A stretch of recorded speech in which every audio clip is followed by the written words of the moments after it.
Boa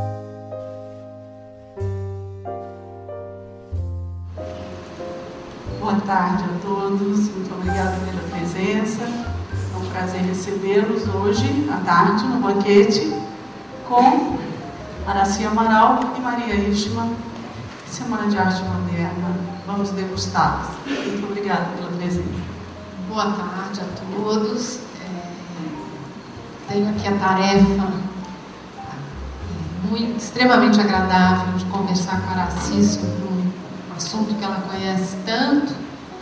Já tive algumas oportunidades ao longo desses aniversários que a semana está fazendo de conversar com ela, mas a nossa ideia aqui então é fazer um bate-papo, tentar tirar dela as análises, informações, bastidores, todo esse processo aí de acompanhamento da semana. A Araci tem uma série de obras sobre esse tema, uma série de artigos sobre vários artistas ligados ao modernismo brasileiro, com especial dedicação a Tarsila do Amaral. E aí, assim, a ideia é a gente ir batendo um papo, fazendo algumas perguntas, vocês também, e desse jeito a gente vai. Começaria perguntando para a Araci se agora, logo após as celebrações dos 90 anos da semana, eu pediria que ela me fizesse um pouco um apanhado de como ela vê o olhar hoje em relação à semana. A cada vez que a gente retorna a esse tema, parece que ele é visto de uma maneira um pouco diferente, problematizado de forma distinta, né? Então, acho que você podia... Boa tarde. Muito obrigada por terem feito este convite para eu voltar a Goiânia, porque aquele tom celebratório da semana que acontecia, digamos assim, na década de 40, 50, 60, com exposições, parece ter se transformado nos últimos anos, na última década, ou nas duas últimas décadas. Eu tenho percebido uma intenção, assim, de querer deslustrar ou diminuir a importância da Semana de 22. E eu volto sempre a dizer que a Semana de 22 não foi apenas a semana. É um movimento modernista, é um desejo de renovação, não é o que foi exposto na semana que tem importância. E naquele momento, como eu já enfatizei várias vezes, é mais um grito de vontade de renovação, de vontade de atualização, de vontade de pesquisa sobre o que é brasileiro, sobre o que é regional, sobre o que é popular, sobre o que é a música brasileira, sobre o que é a paisagem e a cor brasileira. Esse foi o grito, não apenas da semana, mas da década de 20, da década de 30, e que vai ser, aliás, em meados da década de 30, e não retorna mais com essa força dali em diante. O Brasil passa, portanto, a partir da década de 40, sobretudo depois do fim da Segunda Guerra Mundial, a um processo de internacionalização que será sem retorno. Então, o que eu acho que acontece na década de 20 é esse grito. E que não acontece apenas, tem uma vontade de atualização do Brasil, uma vontade de atualização da inteligência brasileira, é uma vontade de atualização digamos assim, das linguagens plásticas, literárias, visuais, né, em geral, até arquitetônica. Se bem que a gente pode mencionar que em 1907 um arquiteto, Vitor Vibira, já ia construir a estação de Mairique, no interior de São Paulo, que é a primeira obra arquitetônica moderna do Brasil. Isso é pouquíssimo lembrado. E como ele era um arquiteto também, ao mesmo tempo muito eclético, ele nem foi convidado para participar da Semana de 22, porque também ele fazia obras neocoloniais, plenas de fantasia, construído com elementos em pedra, que não tem nada a ver com a nossa tradição de arquitetura colonial. Enfim, assim como também na década de 20, meados da década de 20, longe da Semana de 22, o Flávio de Carvalho faria um projeto para o Palácio do Governo do Estado de São Paulo, em 1927, absolutamente moderno, assim como também Warschawski, em 1927 e 1930, faria duas casas completamente modernas, ao estilo, se nós quisermos, da Bauhaus alemã, no Pacaembu, em São Paulo, dando início, ele sim, à arquitetura moderna no Brasil. E é daí que começam justamente os choques, os entrechoques, os confrontos entre, digamos assim, São Paulo e Rio. Há uma guerra meio provinciana, aliás, não é meio provinciana, totalmente provinciana, dos cariocas querendo reivindicar que o modernismo nasceu no Rio e em contraposição ao que aconteceu com o modernismo que vicejava em São Paulo. Na verdade, havia muitos artistas modernistas que pertenceram ao grupo modernista que são do Rio, que viviam no Rio, como Ismael Neri, como Di Cavalcanti, ou pernambucanos que viviam em Paris, como o Rego Monteiro, Vicente do Rego Monteiro, seu irmão Joaquim do Rego Monteiro, enfim, Cícero Dias, que no fim da década de 20, pernambucano também, esteve em São Paulo, depois foi para Paris, onde altera totalmente sua forma de pintar. Quer dizer, o modernismo é brasileiro, quer dizer, por que fazer essa divisão? Dizer, não, mas no Rio havia mais modernismo que em São Paulo. O problema é que em São Paulo ganha fóruns de projeção pelo movimento que aconteceu. Porque se os modernistas paulistas se puseram uma semana, depois fazem uma viagem a Minas em 1924, para levar o poeta suíço Blaise Cendrars para conhecer a nossa tradição arquitetônica e artística colonial, em 1924, e nesse mesmo ano vão visitar o Carnaval do Rio, também em 1924, é uma tentativa de redescoberta do Brasil. Isso significa trazer as nossas raízes à tona, se inspirar nelas. Isso vai acontecer com Mário de Andrade, quando ele faz a sua famosa viagem ao norte do Brasil, em 1927, depois de 1928. Enfim, quando Ronald de Carvalho vai para o Rio Grande do Sul, quando o Guilherme de Almeida também viaja pelo Brasil, quer dizer, há uma tentativa de espalhar pelo Brasil as novas ideias e através também de revistas, como é o caso de Cataguases em Minas, que vai surgir, a Revista Verde, a Revista Terra Roxa e Outras Terras, a própria Revista Claxon, que nasce no ano mesmo de 1922, são revistas que têm uma paginação moderna, absolutamente uma gráfica nova, e são revistas que vão veicular as novas ideias, muito antes da revista de antropofagia, que vai existir em 1928-29, a partir do Diário de São Paulo.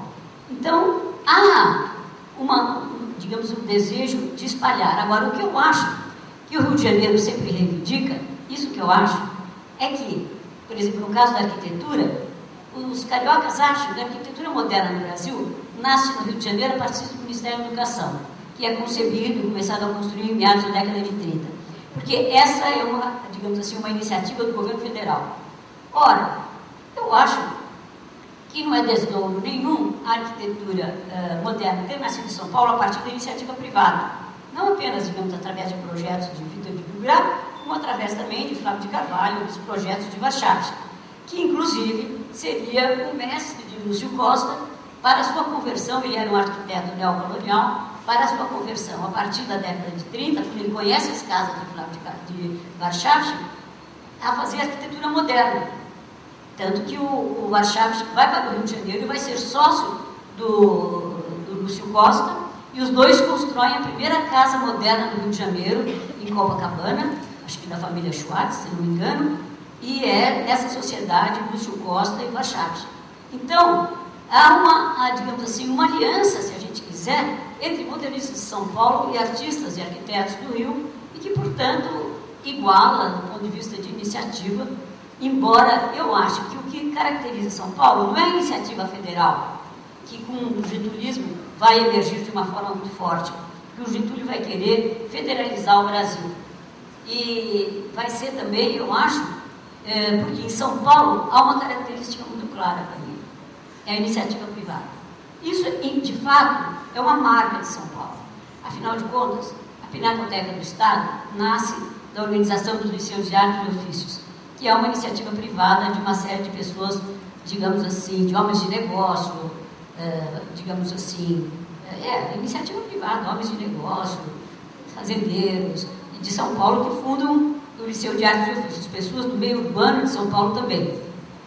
A Pinacoteca do Estado, que é o primeiro museu do Estado, primeiro nasce a partir do Liceu de Artes e Ofícios, e depois também nós temos que a Semana de Arte Moderna é uma iniciativa que é apoiada, seja por Paulo Prado, por outros industriais de São Paulo, também vem da iniciativa privada, como seria também o Salão de Maio, principalmente o Salão de Maio de 35, 37, 39, este último organizado por Flávio de Carvalho, e que, ao meu ver, o Salão de Maio de 1939, organizado por Flávio de Carvalho, seria, na minha opinião, uma antecipação das Bienais de São Paulo, pelo seu caráter internacionalista. Porque o Flávio de Carvalho é o único modernista que, depois da década de 30, depois da quebra da Bolsa de Nova York em 29, os modernistas se calam todos, se recolhem, se tornam todos de esquerda, seja o Oswald de Andrade, seja o Tarsila, seja em particular o de Cavalcante, todos eles ou vão para o exterior, ou se calam, ou partem de uma arte comprometida do ponto de vista de preocupação social, de realismo social. Flávio de Carvalho continua sendo o insubordinado. Flávio de Carvalho continua sendo aquele que continua fazendo especulações, tanto que em 1932 ele faz a primeira performance no Brasil, desfilando, como vocês sabem, pelas ruas de São Paulo, diante de uma procissão de Corpus Christi, com o chapéu na cabeça, e daí ele é perseguido pela multidão enfurecida. Ele se recolhe numa confeitaria, sai do telhado, senta-se na sua casa e escreve um manifesto em que ele narra essa experiência que ele chamou, a experiência número 2, de enfrentar uma multidão enfurecida, que ele chamou de psicologia das multidões. E ele faria, em 39, o primeiro Salão de Arte Internacional em São Paulo. Ele teve na Europa, estudou inclusive na Inglaterra, e em plena década de 30, quando os artistas todos estavam fazendo realismo social, ele faz grandes especulações sobre arte internacionalista, convida artistas abstratos, e a primeira exposição em que artistas abstratos comparecem a convite justamente desse Salão de Maio de 39. Depois disso, nós temos um outro momento que também é da iniciativa privada, que são a fundação dos museus de São Paulo. Seja o Museu de Arte de São Paulo, fundado por Assis Chateaubriand, seja o Museu de Arte Moderna, fundado por Tito Matarazzo, Francisco Matarazzo Sobrinho, que vai dar origem, o Museu de Arte Moderna, às Bienais de São Paulo, em 1951. Então, há uma precedência em São Paulo da iniciativa privada em eventos culturais, sobretudo nas artes visuais.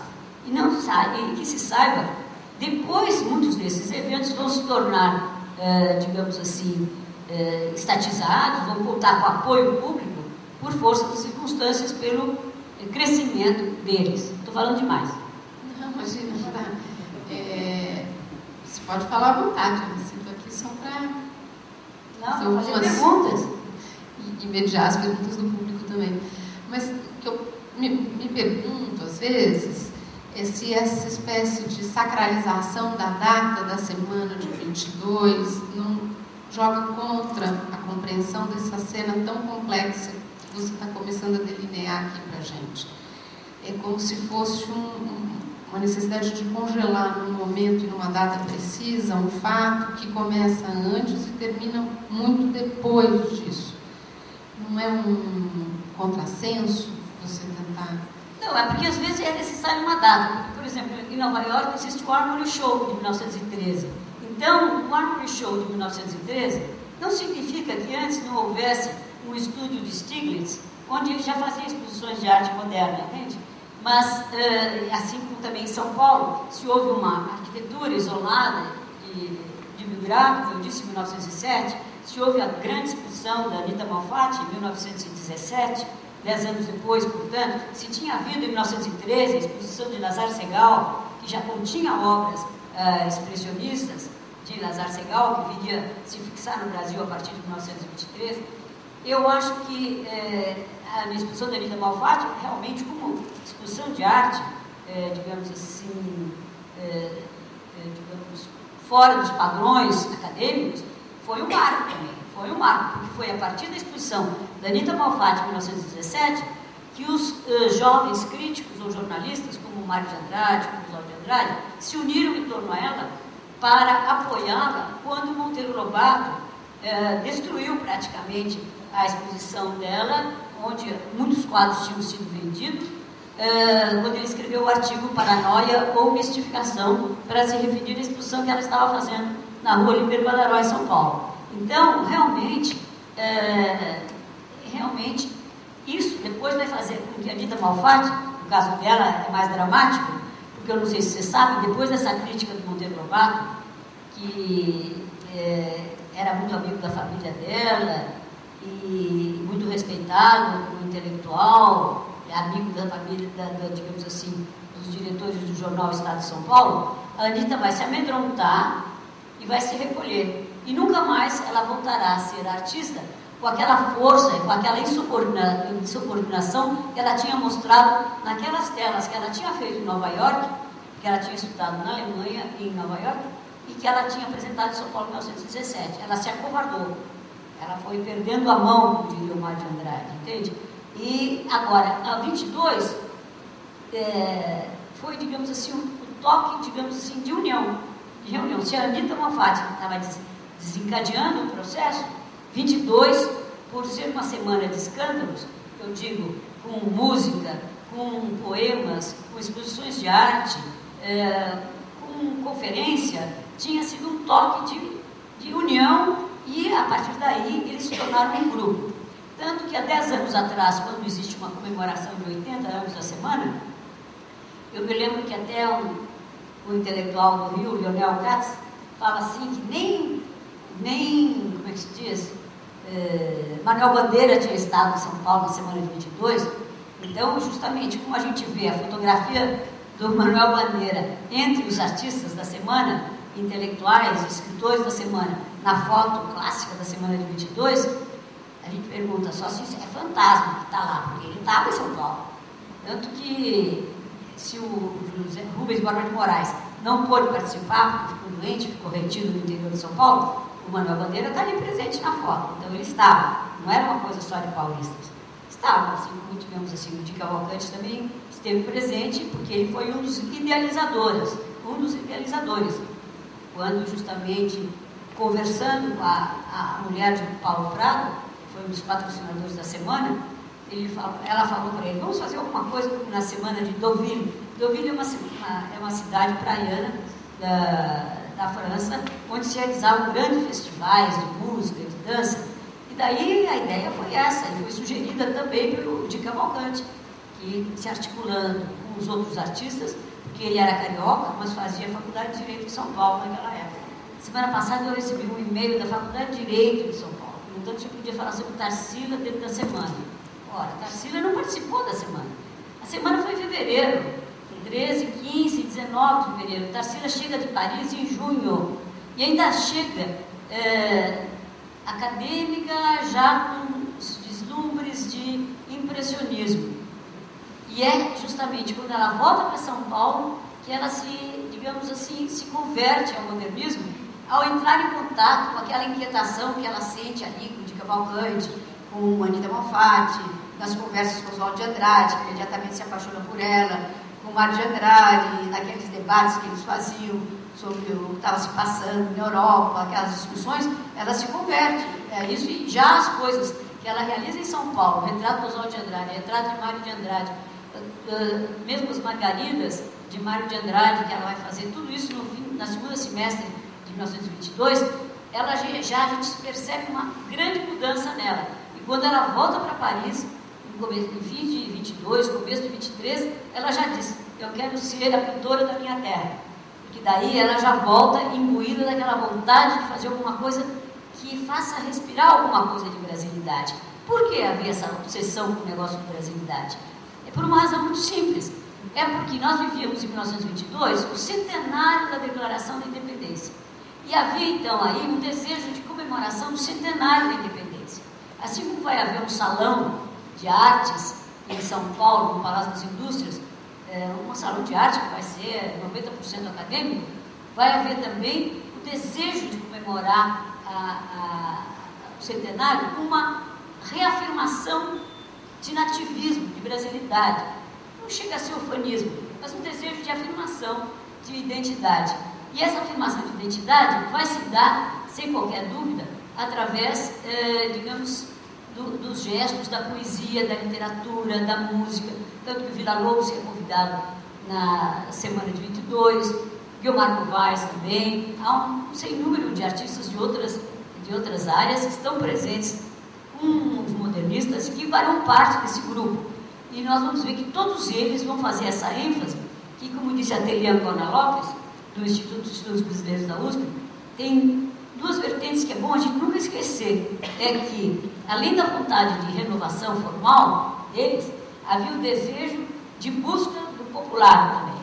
Esse resgate do popular era uma obsessão também para o Mário de Andrade, não apenas dos músicos, compositores, como seriam depois o Camargo Daniel, mas também seria, em particular, por parte dos pintores. É o caso de Tarsila, que a partir de, em Paris, em 1923, vai fazer aquele seu famoso quadro A Caipirinha, vai fazer A Negra, e daí, a partir de 1924, quando ela volta para o Brasil e viaja com Bless Andrade, Oswaldo, com Mário de Andrade, com os outros modernistas, ela vai começar a fazer paisagens à maneira, digamos assim, se vocês quiserem, influenciada pelo estilo de Fernando Léger, com quem ela vai privar muito em 1923, graças à amizade com Bless Andrade.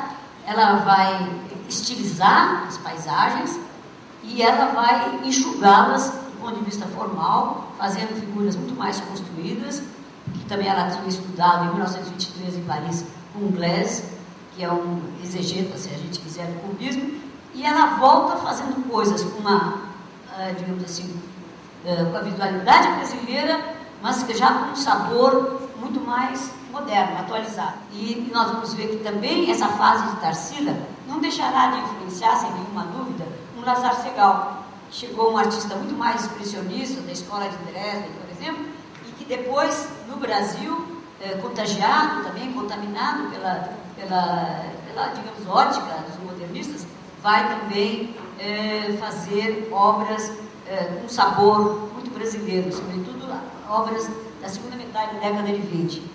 Se existe uma Tarsila no Museu da Bahia, se existem gravuras sem fim, inclusive muitas delas de pobre qualidade, mas não existem obras importantes. Tanto que um Ismael Neri, por exemplo, só começa a ser de fato comercializado a partir da década de 60. E mesmo, por exemplo, o Di Cavalcanti, no começo da década de 50, ele faz doação de 253 desenhos dele ao Museu de Arte Contemporânea da USP, ao Francisco Matarazzo Sobrinho, ao Titino Matarazzo, que foi o fundador do Museu de Arte Moderna de São Paulo. Por quê? Ele disse que não fazia aquilo por acaso, ele fazia aquilo já com uma intenção de mostrar o trabalho que ele tinha feito. São os melhores desenhos da sua carreira. E Di Cavalcanti, como quem assistiu a palestra hoje de manhã do Chico Homem de Mello deve ter visto, ele não foi apenas um pintor, um desenhista, mas foi um ilustrador e um artista gráfico de primeira linha. E ele fez esses desenhos, ele disse assim, para mostrar que eu não sou apenas um vagabundo e um homem que fica bebericando em bares. Ele escreve isso, ele escreve realmente isso com as próprias palavras, porque ele diz que é uma prova do trabalho que ele desenvolveu ao longo de décadas. E ele vai para o Museu de Arte Moderna de São Paulo, e quando Matarazzo doa toda a coleção do Museu de Arte Moderna de São Paulo, mais a sua coleção particular dele, de Yolanda Penteado, com quem ele era casado, para a Universidade de São Paulo, essas obras vão fundar o Museu de Arte Contemporânea da USP. Mas eu pergunto a vocês, quais são os museus do Brasil que têm a possibilidade de adquirir obras sem preocupação de dinheiro, sem preocupação de orçamento, tendo em vista única e exclusivamente o valor intrínseco dessas obras para manter uma instituição devidamente equipada a possibilidade de manter uma memória nacional? Raríssimos, ou quase não existam. Há só, excepcionalmente, que eles têm a possibilidade de fazer aquisições ou de aceitar doações. Porque não existe. Quando, na década de 60, eu comecei a fazer a pesquisa sobre a vida de Tarsila, eu encontrei as obras mais importantes dela na casa dela. Operários, a Vaporu, orfanato, autorretrato. Encontrei tudo isso na sua casa, no corredor da casa dela, na sala, vários lugares. Por quê? Porque aconteceu em São Paulo um fenômeno muito curioso. Por que essas obras, esses artistas, começaram a circular e passar para coleções privadas as mais variadas? Por quê? Em meados da década de 60, 63, 64, começou-se a construir em São Paulo o Hospital Albert Einstein. E a colônia judaica de São Paulo começou a fazer leilões do Hospital Einstein no Museu de Arte de São Paulo. E eles então captavam obras dos artistas, inclusive modernistas, e foi a primeira vez que os artistas modernistas começaram a ser vendidos. Então, Gomide, Tarsila, digamos assim, Ismael Nery, de Cavalcante, enfim, começaram pela Rego Monteiro, começaram a ser apresentados nesses leilões Einstein, não sei se foram 2 ou 3, e que em anos consecutivos eram no Museu de Arte de São Paulo leiloados. Era um tablado como este que nós estamos, um crítico se levantava, falava em poucas palavras a biografia do artista, a maior parte deles estava viva ainda, e daí davam-se os lances e foram para coleções particulares. Foi aí que começou o processo de comercialização. Logo depois, um pouco mais para frente, na mesma década, José Pipacaro, que é um outro marchand de São Paulo, que também se articulava com Pietro Maria Bardi, que, como vocês sabem, era um duble de diretor do MASP, do Museu de Arte de São Paulo, e dono da Galeria Mirante das Artes de São Paulo. Ele era marchand também. Começou a fazer, digamos assim, leilão, o Bacaro começou a fazer leilões num lugar que chamava-se Casa dos Leilões, na Rua Bela Sintra, em São Paulo. E começou também a comercializar muitos Ismael-Nery, tanto que havia praticamente 2 colecionadores, Chaim Hammer e Rodolfo Ordenblad, cada um tinha 30 ou 40 Ismael-Nery cada um. Todos comprados. Murilo Mendes. Murilo Mendes era poeta, amigo do Ismael Nery, que quando o Ismael Nery fazia um desenho, gostava, jogava no lixo, fazia outro desenho, jogava no lixo, ele levantava, pegava o desenho, passava ferro e guardava numa pasta. E ele, com isso, manteve uma grande parte da coleção de Ismael Nery intacta e que não se perdeu, porque o Ismael Nery tinha o maior menosprezo pela sua própria produção, que pessoalmente não agradava a ele.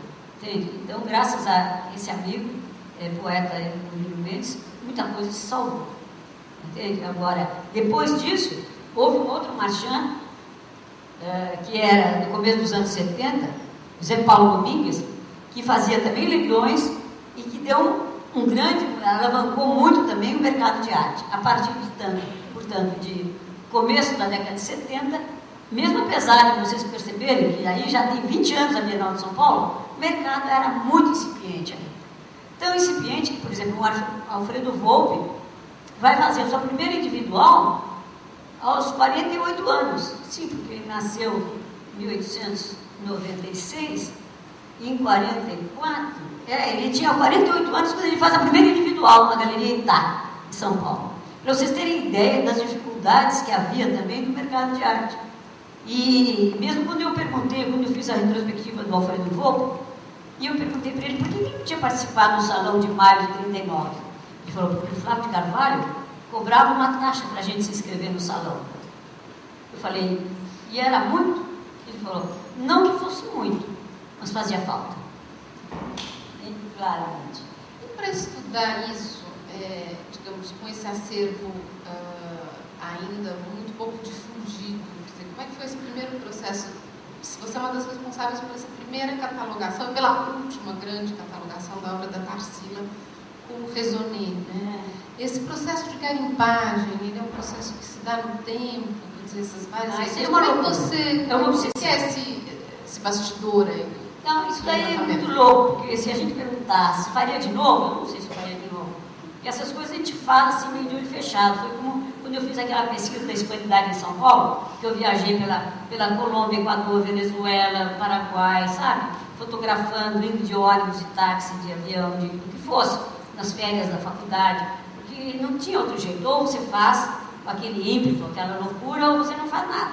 Então, a única coisa é fazer mesmo, senão não sai nada. No caso de Tarsila, não. Eu ia uma vez por semana, religiosamente, na casa dela, porque ela tinha um armário que não era muito grande, um guarda-roupa, não era um armário, e cheio de papel. Eu comecei a pôr em ordem, tirar cada caixa, meus papéis, descobrir cartas, descobrir placas de fotografias em vidro ainda, negativos em vidro, da viagem a Minas de 1924, que ninguém tinha visto. Então essas coisas deixam a gente absolutamente tarada, né? Daí, e não era a época de xerox, e não era a época de computador, eu tinha que voltar para casa, ou copiar à mão, para não deixar, ela era muito desconfiada, então eu copiava na mão, na casa dela, sentada na mesa, as coisas que eu queria.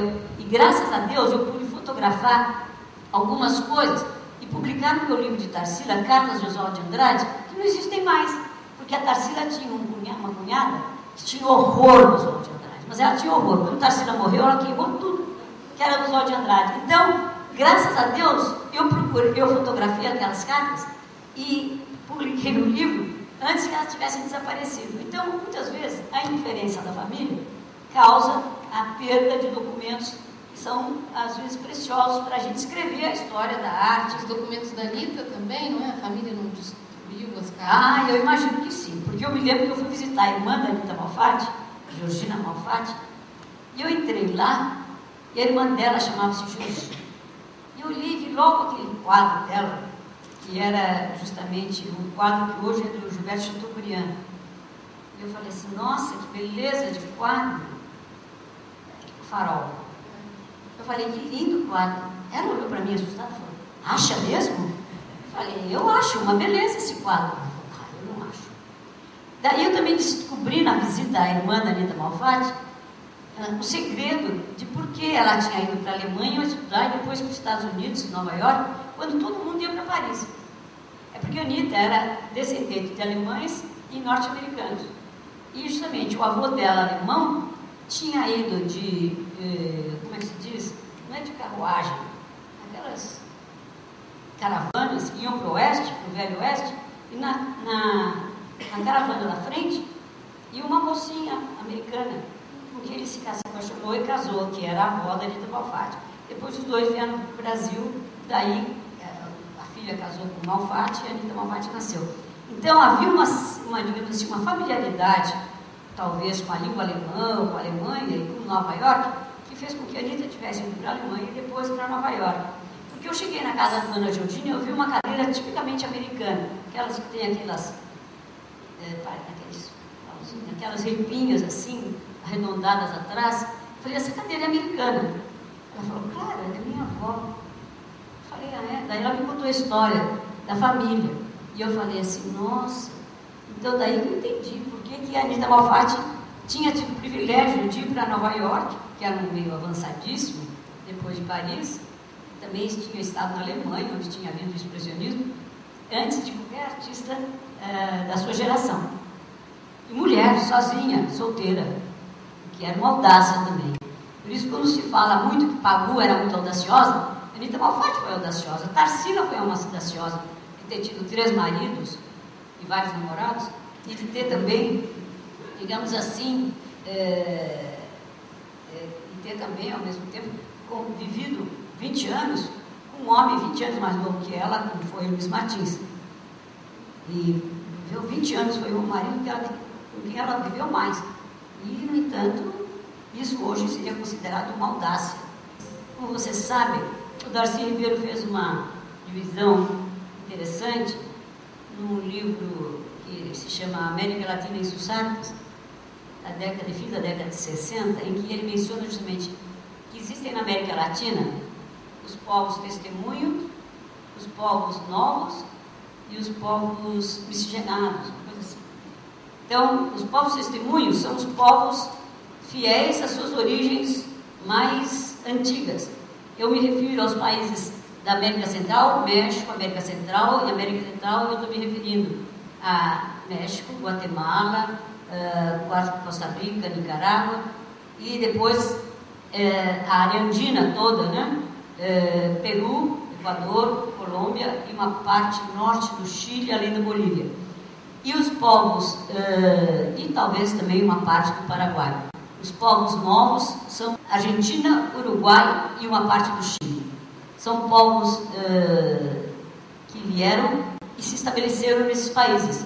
Que são, digamos assim, a gente pode dizer, sul do Brasil, Uruguai, Argentina, a parte do Chile. Que são europeus que se fixaram nesses países e que mantêm as suas tradições desses países, mas misturadas com as suas heranças de outros países, né? Os povos miscigenados, que são, digamos assim, é o Brasil, Cuba, Venezuela e alguns países caribenhos.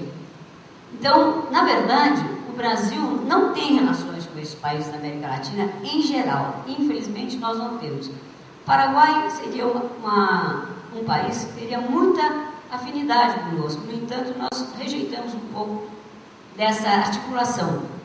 Assim como nós rejeitamos uma articulação maior com a Argentina, assim, embora eu acho que o país mais parecido com o Brasil na América do Sul seja a Venezuela. Pela presença da imigração, pela presença da abertura para a Europa, para a informação internacional, e Cuba também pela miscigenação racial, óbvia. Então, eu acho que esses são os países que o Brasil tem mais afinidade. Mas, por outro lado, eles estabelecem, aliás, eles dialogam entre si. Talvez por eles terem uma matriz mais comum, como é o caso da Espanha. Mas eles não... Tanto que você está, por exemplo, num país da América Latina, no Chile, na Argentina, na Bolívia, no Peru, e você ouve o noticiário da televisão, e eles têm um jornal da Espanha que liga e dá notícias deles. Nós aqui não temos essa ligação, nem com a América Latina, nem digamos assim, com Portugal. Porque eu me sinto sem nenhuma relação cultural com Portugal. Às vezes, a gente pode... É curioso isso. O Brasil rompeu relações culturais com Portugal. Eu sou mais convidada, por exemplo, para colóquios, para eventos na Espanha do que em Portugal. Pode-se dizer, bom, mas é porque Portugal não tem dinheiro, não sei o quê. Você vai para lá, você sente, você percebe instituições culturais boas, sólidas. Não é a Fundação Gulbenkian apenas, mas os museus novos de lá, sabe, são museus bem estabelecidos, mas eles não estabelecem uma relação com o Brasil. Tem um problema lá. Tem um problema lá de pai para filho, de mãe para filho. Tem uma rejeição carnal, que eu não sei explicar direito. Mas nós não temos nem relação com a América Latina, nem relação com Portugal. Nós somos isolados. E é por isso também que o nosso isolamento também repousa na dificuldade do nosso idioma. E eu acho que o Brasil, mesmo quando ele comparece em reuniões, se o brasileiro não fala idiomas, o brasileiro deveria falar. Porque uma das formas, digamos assim, de diálogo, de você participar de um grupo, de você intercambiar ideias, e é você falar o mesmo idioma do seu interlocutor. E o brasileiro, em geral, não é bom em idiomas. O brasileiro não tem facilidade em idiomas. O argentino fala, em geral, francês com uma facilidade incrível e inglês correntemente hoje em qualquer grande instituição. Cildo Meirelles, eu acho, eu já escrevi sobre isso, ele trabalha como um fio de navalha. Ele é, ao mesmo tempo, conceitual e profundamente brasileiro. Eu não digo apenas por uma questão de ele dominar a gambiarra, como também o Cal Guimarães faz muito bem, um artista de Minas, que vocês conhecem. Mas acontece que é muito difícil, porque ou o artista é planetário, no sentido global, então ele está, tipo Valtércio Caldas, nas esferas, digamos assim, globais do país, ou ele cai numa coisa que a gente acha detestável, cair no regionalismo, ou num, digamos assim, uma coisa urbana, que pode ser internacionalista no primeiro momento, mas a gente não sabe se perdurará. Então, esse é um problema muito grave no Brasil, porque todo artista se deseja, digamos assim, deseja ser visto. É bobagem falar que um artista pinta só para si próprio, ele pinta para o olho do outro, porque essa é a razão do diálogo, da possibilidade de diálogo. Até hoje eu estava pensando, um homem como Bernardo Paz do Inhotim desprezou tudo que é um grande centro, como vocês sabem, de arte brasileira, digamos assim, contemporânea, de vanguarda, como vocês quiserem chamar, que ele adquire e coloca dentro de um grande parque, com jardins maravilhosos, em Brumadinho, a 1h30 de Belo Horizonte. Então, e ele, para fazer isso, ele abriu mão de todas as obras, inclusive de pintura que ele possuía na sua coleção.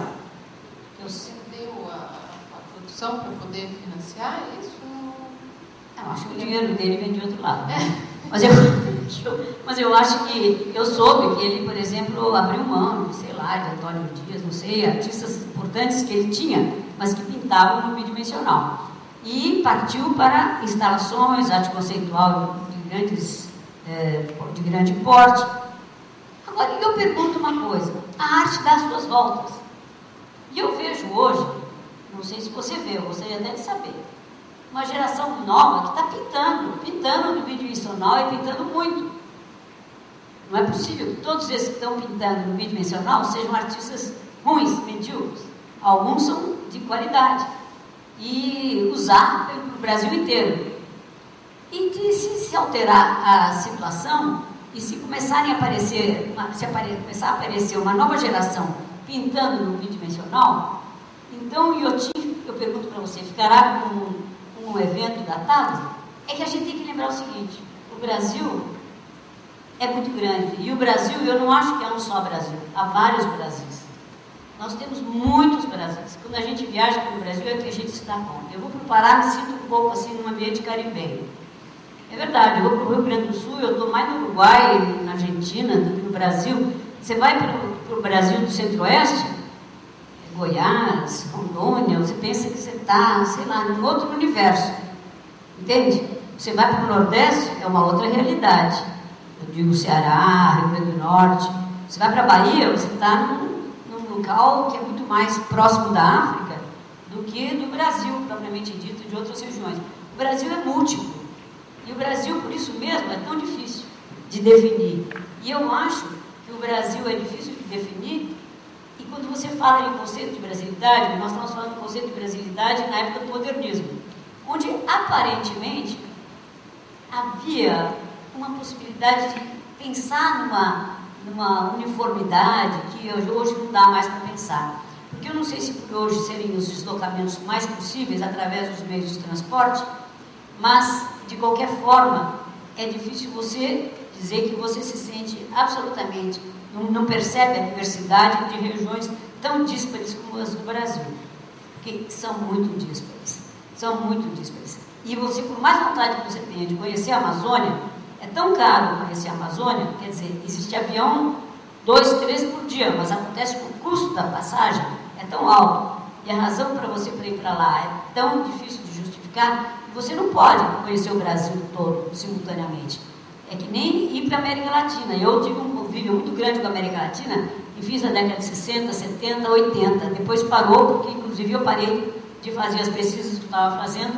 Então eu tenho voltado para lá de uma maneira assim, extemporânea, mas não, digamos assim, muito corrente. Por exemplo, estive no Chile várias vezes por causa da Trienal de Santiago, há 2 anos atrás, mas acontece que não dá para você ir tão correntemente, nem você se articular com aquele meio artístico.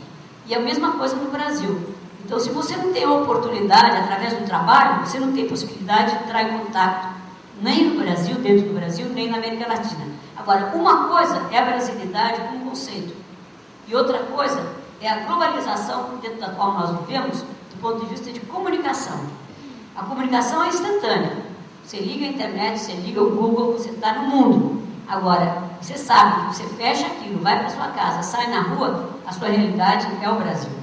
Por mais, digamos assim, dolorosa que ela seja, por mais carente que ela seja, do ponto de vista de educação, de saúde, de segurança, enfim, pelos problemas que nós sabemos que nós enfrentamos. Mas esse é o Brasil. Então, nós temos aí uma dificuldade muito grande de encarar isso. Agora, você me pergunta do projeto consultivo. O projeto consultivo foi uma utopia na década de 50. Havia um desejo, e eu muitas vezes me perguntei como havia esse intuito tão grande, tanto na Argentina como no Uruguai, como no Brasil. O brasileiro nunca se articulou, nem com Torres Garcia, nem com Barradas, nem com Figari, que são os 3 grandes nomes da arte uruguaia da década de 20, e o Brasil não estava nem aí, nem sabia quem era Barradas, nem com Torres Garcia, nem... Torres Garcia veio na primeira Bienal de São Paulo, em 51, mas eu estou dizendo, mas ninguém dos modernistas, nenhum dos modernistas tinha contato com eles. E então eu digo para vocês uma coisa, inclusive está registrado que os argentinos têm muita vontade de expor no Brasil, os chilenos têm muita vontade de expor no Brasil, mas o Brasil não convida, mas o Brasil não tem. Quando há exposições desses artistas, dos maiores artistas desses países, não vai ninguém na exposição, não existe público, não existe interesse. Há um divórcio e a gente se pergunta só por quê. Eu tenho uma resposta. Pode ser que haja algum artista aqui presente que pode ficar bravo. Minha resposta é: o artista só se interessa pela sua própria obra.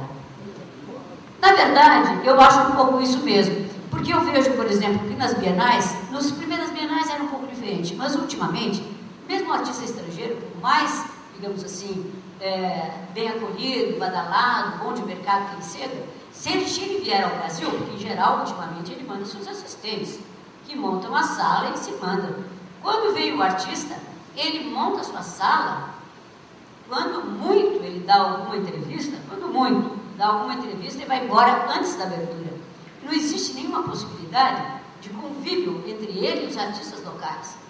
E não sei nem se os artistas locais estão preparados, porque se sabem alguma coisa dos antecedentes desse artista para poder ter um diálogo interessante. É diferente o caso, por exemplo, de um Bob Wilson, que já veio para cá umas 3 ou 4 vezes, e que agora vai desenvolver um trabalho durante 3 anos com o SESC de São Paulo. Mas isso é uma raridade, muita raridade. Porque o Bob Wilson, quando veio ao Brasil em 1974, ele influenciou, nos espetáculos que ele deu, profundamente o teatro de Antunes Filho. Antunes Filho mudou totalmente a sua trajetória a partir daquele espetáculo do Bob Wilson, que durava, um deles durava 12 horas. Eu não fiquei as 12 horas no teatro, claro, porque as pessoas entravam, saíam, iam comer qualquer coisa na esquina, voltavam no Teatro Municipal. Eu me lembro que eu assisti umas 2, 3, 4 horas e fui embora. Mas houve gente que ficou, gente de teatro, que ficou assistindo o Bob Wilson todo esse tempo.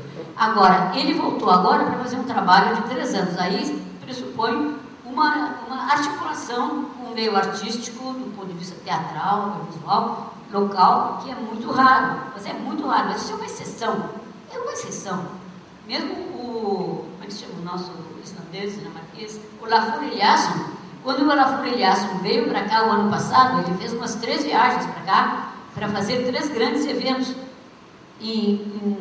na Pinacoteca, no Sesc Pompeia e no Sesc Belenzinho, em São Paulo. Agora, eu tenho pessoas conhecidas minhas, amigos meus do Rio de Janeiro, que não ficaram sabendo que o Olafur Eliasson esteve em São Paulo. Porque os jornais do Rio não publicavam notícia de São Paulo. Então, vocês podem considerar que aqui a imprensa também silencia sobre o que acontece aqui e que não aparece lá fora, ou que lá fora que não aparece na imprensa daqui, mas a recíproca é verdadeira também.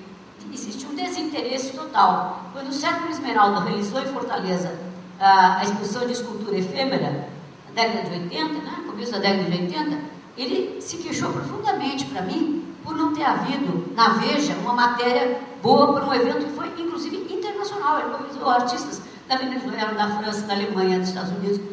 E não houve nenhum noticiário na Veja. Teve só na Vejinha local. Ora, a Vejinha local só é lida pelo pessoal de Fortaleza. E ele queria que tivesse tido uma repercussão nacional, posto que era um evento internacional. Então, existe uma perversa atitude dos meios de comunicação de massa que prejudicam também a articulação dentro do Brasil e fora, entende? Essa é a verdade. Eu vou dizer uma coisa, eu fiz aquele livro dele, Projeto Consultivo, a coleção da Adolfo Lerner.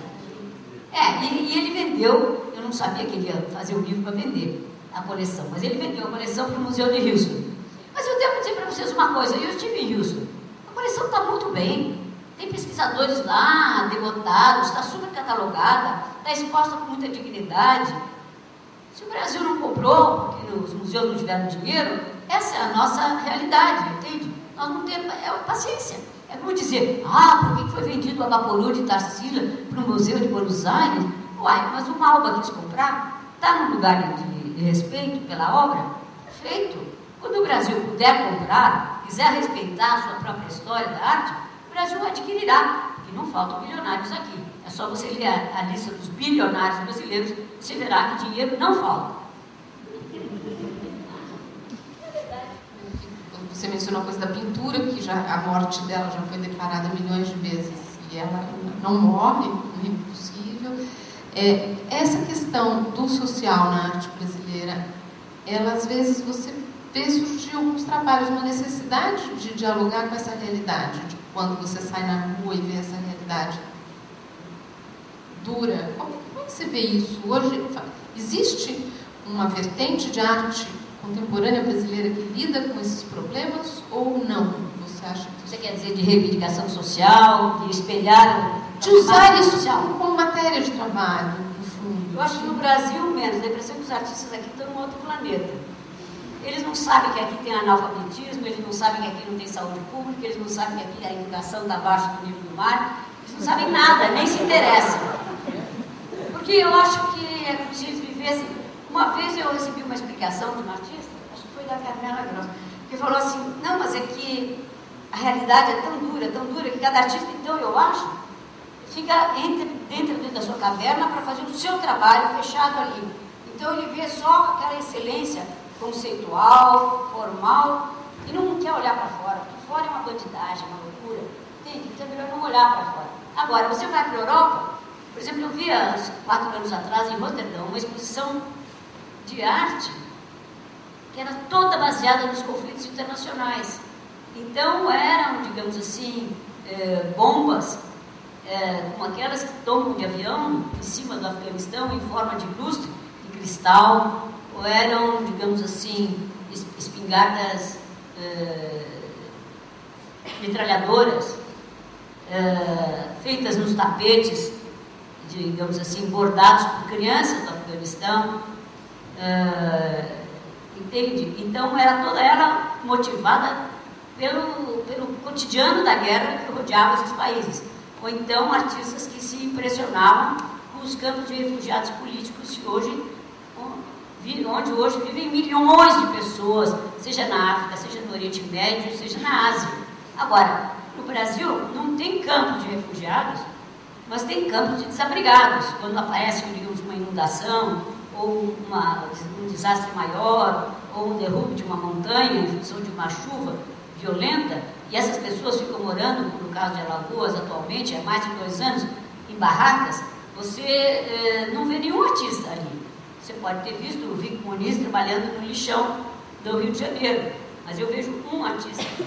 E ainda há pessoas que consideram que ele fez ali um marketing dele. Pode ter feito um marketing, mas de uma certa forma ele trouxe à tona uma problemática.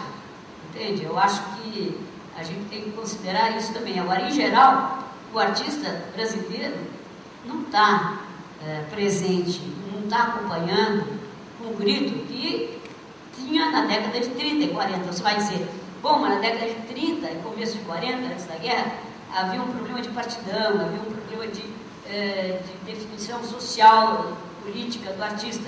E hoje essa definição social e política ainda existe.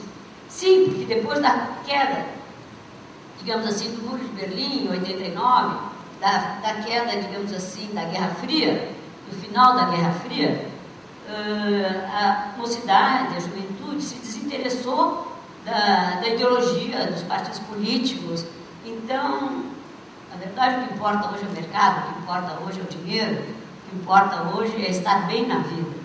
E isso não é uma coisa que afeta só uma classe de gente, digamos assim, de funcionalismo público, mas afeta também o meio artístico, o mercado. E isso é muito grave, porque precisa saber quais são os artistas que estão ali para entrar na guerra, para vencer assim a guerra, digamos assim, do mercado, ou aqueles que pintam por necessidade vital de expressão. Entende? Eu conheci no Rio Grande do Norte, por exemplo, no interior, e mesmo no Cariri, no Ceará, artistas que durante o ano vivem fazendo camisetas, pintando frases, camisetas ou figuras para viver. Quando aparece um salão em Fortaleza, eles largam o artesanato que eles viviam e fazem arte conceitual, porque eles já sabem que o júri vai querer arte conceitual. Do júri vem de gente de outras capitais que vão querer arte conceitual. Então existe quase se vocês quiserem, uma coisa meio esquizofrênica, e o artista se adapta, se adequa, digamos assim, à realidade. Isso também é um fato nosso. Acabou o domínio do eixo Rio-São Paulo? Tem algo apontando nesse sentido? Ou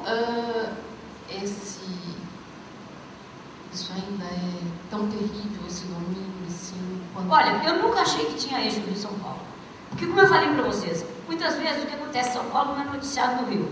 Se você não vai para o Rio, você não fica sabendo o que está acontecendo lá. E se você não vem do Rio para São Paulo, você não fica sabendo o que tem em São Paulo.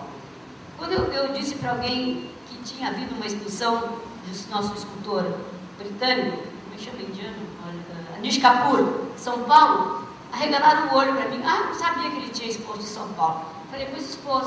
Pois então, essas coisas não são noticiadas fora. Não é só no Ceará que não é noticiado aqui o que acontece lá. Inexiste o desejo de articulação dentro do país. Então, eu acho que o eixo Rio-São Paulo é muito relativo. Se é para falar do ponto de vista de internacionalização desses 2 centros, tudo bem. Mas hoje, Porto Alegre, o Bienal do Mercosul, tem também uma animação cultural absolutamente sem precedentes. Espírito Santo, com a Vale do Rio Doce, tem feito exposições também antológicas. E hoje, Belo Horizonte saiu daquele negócio de só comprar mineiro. Hoje, as galerias de Belo Horizonte estão mais abertas, porque Inhotim está ao lado e está trazendo artistas de nível internacional, verdadeiramente estelares, entende? Então, mudou o panorama em Minas Gerais. E eu acho que, por exemplo, Belém do Pará é uma cidade brasileira, é um centro brasileiro que espelha uma realidade muito interessante, não apenas pela preponderância da fotografia, do seu meio artístico, mas porque tem digamos assim, um equipamento cultural muito pouco visto no Brasil, mais que a Bahia, por exemplo, porque tem museus muito bons em Belém do Pará e tem eventos regulares lá acontecendo. Curitiba tem a Bienal de Curitiba, agora a Vento Sul, né, que se chama. Então, nós sabemos que o Brasil hoje está multiplicando. E eu acho que tudo isso faz parte daquilo que se chamou de, que Mário de Andrade, Mário Pedrosa chamou de perspectiva de Brasília. Que Brasília abriu o Brasil. Brasília abriu o centro-oeste, abriu o norte. Brasília desvinculou, digamos assim, do Rio de Janeiro, do litoral, portanto, aquela preponderância de ação cultural. Hoje, nós vemos que no Brasil existe ação cultural em vários lugares. Por exemplo, eu me lembro que em Natal, quando eu estava no projeto do Rumos, da Itaú, eu conheci vários artistas que eram de Natal e que tinham estado expondo em Frankfurt, outros em Munique. Eu disse, mas como? Mas é porque nós convidamos, através do Goethe Institute, nós convidamos, os artistas alemães vieram aqui, fizeram um workshop, depois eles convidam 7 ou 8 artistas daqui para irem para lá. Quando eles estão expondo lá, eles são convidados para a Bienal de Havana, depois eles são convidados para a Bienal de Gravura de Porto Rico. Então, vocês vejam, no Nordeste do Brasil, um grupo de artistas que desenvolve atividades internacionais a despeito do que se passa em Brasília. Aliás, eles nem sabem o que tem em Brasília, nem no Rio de Janeiro, nem em São Paulo, não tem noção. Mas eles estão articulados com outros polos de ação cultural. E eu acho isso extremamente interessante. Quer dizer, não é Funarte. Por exemplo, em São Paulo não tem Funarte. Funarte, para mim, só existe em Brasília e no Rio de Janeiro. Aqui não sei se existe. Mas em São Paulo não existe. Funarte é uma coisa específica do Rio e de Brasília. Eles publicaram na década de 80, sei lá, uns livrinhos, Arte Brasileira Contemporânea, que lá em São Paulo a gente chamava de Arte Carioca Contemporânea, que era ABC, Arte Brasileira Contemporânea, mas eu chamava de Arte Brasileira Carioca, porque a única pessoa de São Paulo que tinha lá era o Wesley Duquim, só, os outros eram todos do Rio. Então, realmente, a gente não pode dizer que haja um organismo. Em São Paulo existe o SESC.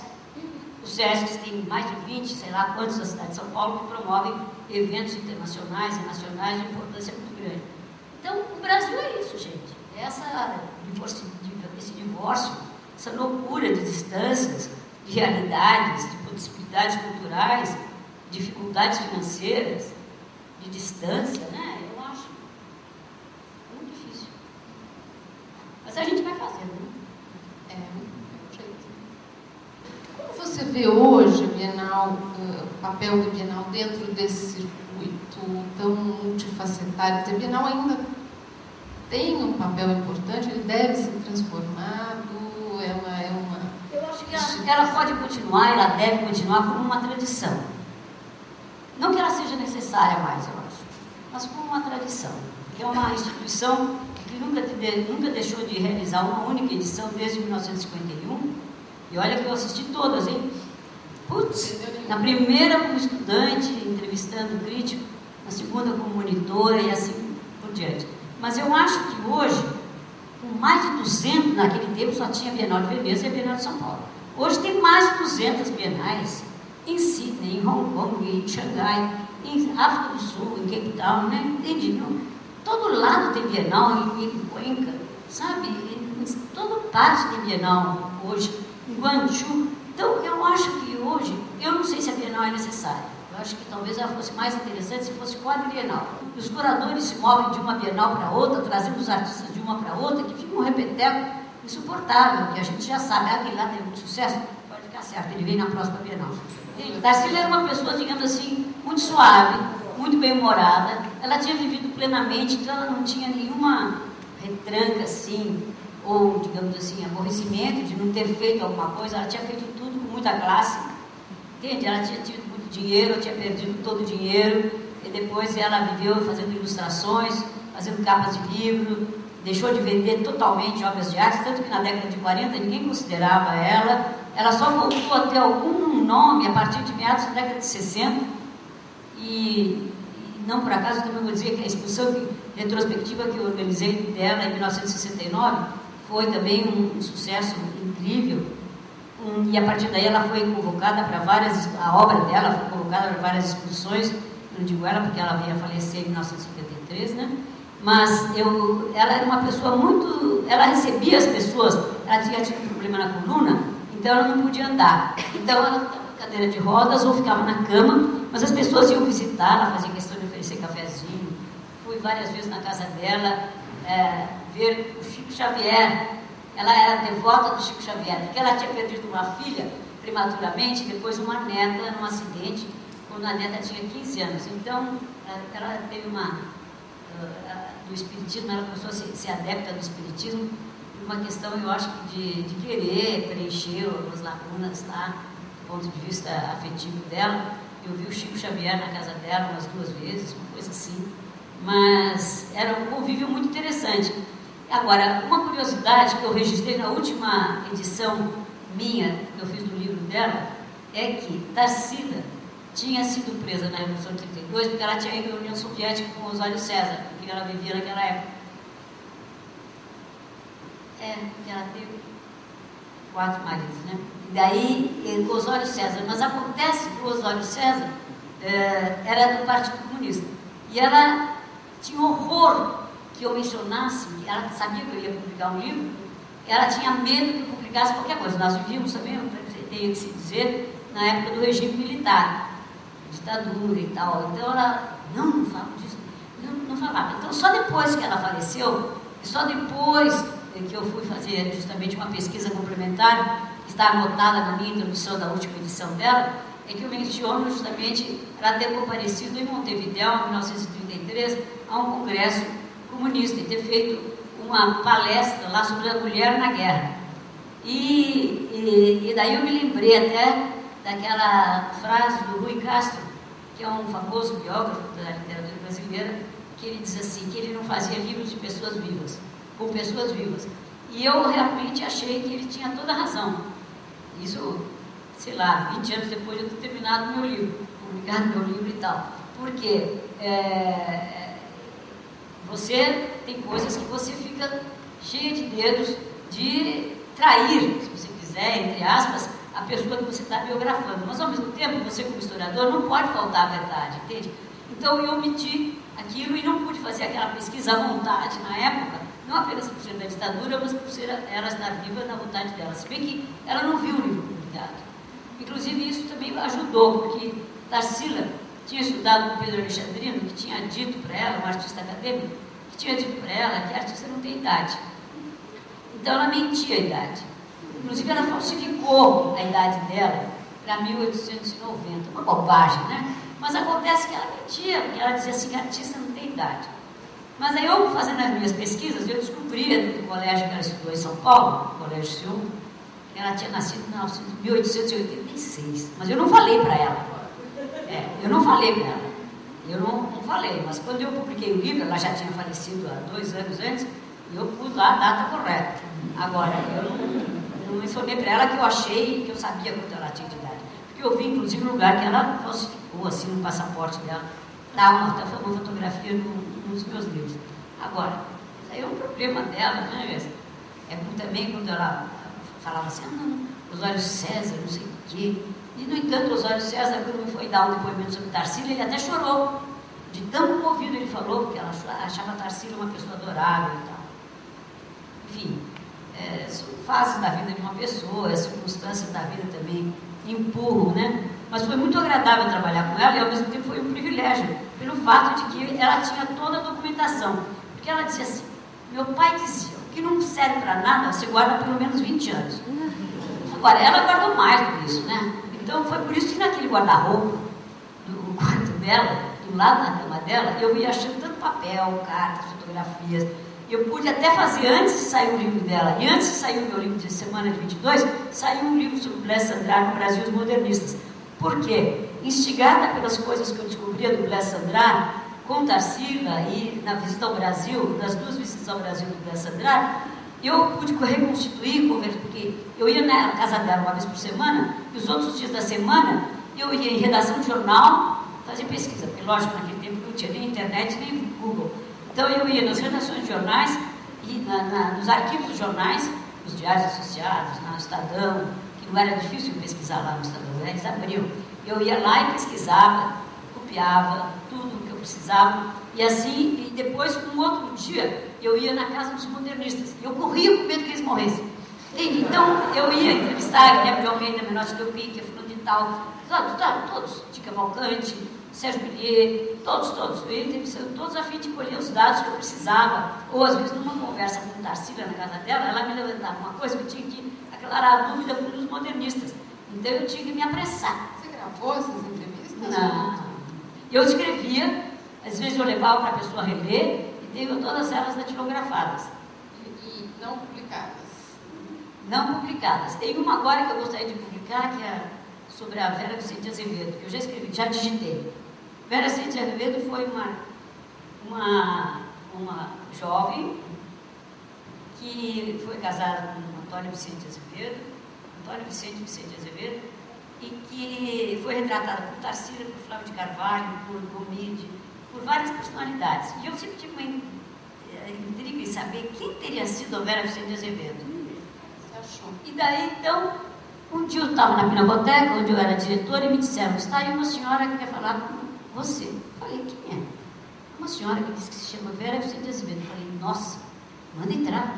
Daí ela me deu um depoimento, eu escrevi, e agora faz uns poucos meses eu digitei, porque eu tinha ele datilografado, digitei todo o depoimento dela, que é uma história extraordinária, de uma pessoa que chega no Brasil na década de 20, ucraniana, enfim, depois se casa com um paulista de 400 anos, depois se divorcia, depois entra com partidão, depois vai presa, depois vai mil novelas, e é retratada por grandes artistas, e são coisas interessantes que a gente registra.